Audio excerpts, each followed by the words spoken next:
What I heard in my travels to every county in Ohio over the past couple of years, and what I continue to hear across our state, is a deep concern over jobs and the future of our economy. There's an understandable frustration with Washington's failure to address even the most basic problems.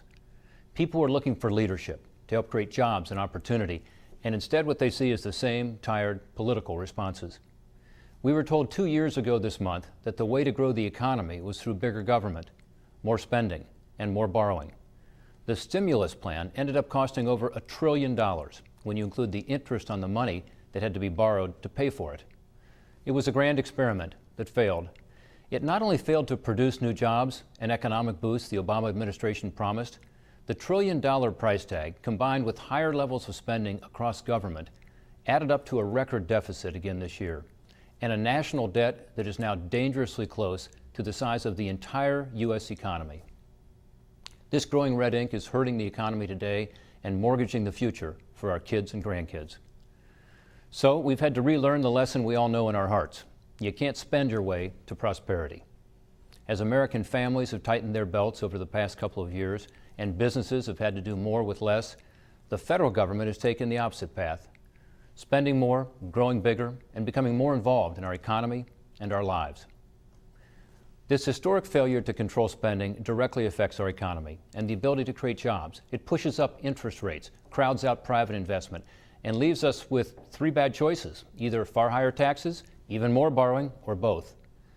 Left unchecked, these mounting debts could lead to the kind of financial crises we've seen in Greece and other countries. At the same time, job creators tell us Washington has added to the uncertainty by pursuing other policies that stifle job growth, including onerous new federal regulations, a tax code that expires, making it a political football, unpredictable rising health care costs, and an increasing reliance on the Mideast and other volatile parts of the world for our energy. It's time to change course. There's an urgency about this that the American people get, even while many in Washington seem to be in denial. We must rise to the challenge and work together to meet our economic and fiscal problems head on by putting in place pro-growth measures and spending restraint, and we must do it now.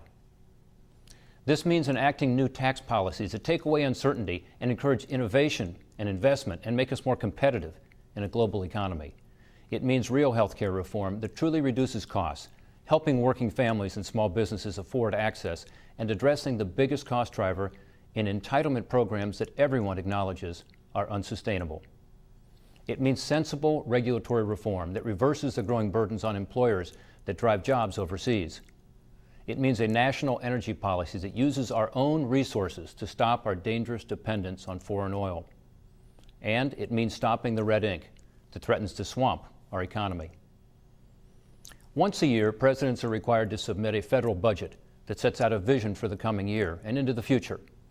It is a leadership opportunity and a solemn responsibility.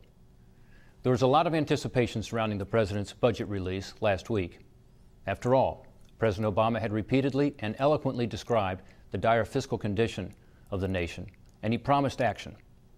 In last year's budget proposal, he established a fiscal commission that issued a stern report in November calling for deep spending reductions to stave off a fiscal and economic disaster. The president himself has rightly pointed out, quote, "What we have done is kick the can down the road, and we are now at the end of the road and not in a position to kick it any further." And yet, the president's budget did exactly that. He rejected the dire warnings and recommendations of his own fiscal commission, and not only kicked the can down the road, but made the road more perilous by advocating deeper debt and ignoring bipartisan calls for entitlement reform and pro-growth policies, including tax reform and regulatory restraint. Instead of making the tough choices all Americans know are necessary to get our fiscal house in order and strengthen our economy, the president's budget locks in the higher levels of spending over the past 2 years and doubles the national debt. As the Democrat co-chairman of the President's Fiscal Commission said, it goes nowhere near where they'll have to go to address our fiscal problems. Having chosen to duck the tough choices for the coming year and beyond, the President and Democrats in Congress are now objecting to any reductions in spending Congress can control in the current budget year. This is despite the fact that this year's $1.6 trillion deficit is at record levels. And over the past 2 years under Democrat leadership, this type of spending has increased 24%, and over 80% if you include the stimulus. Our goal as Republicans is to make sensible reductions in this spending and create a better environment for job growth, not to shut down the government. Getting our debt and deficits under control is the first step we can take, and the single most important step Washington can take to get our economy moving and create the jobs we so badly need. In Ohio and around the country, people are looking for common sense leadership to get us back on track. They know what we Americans are capable of, the innovation, invention, and millions of new jobs that are within our grasp if Washington will act with resolve to create the climate for success.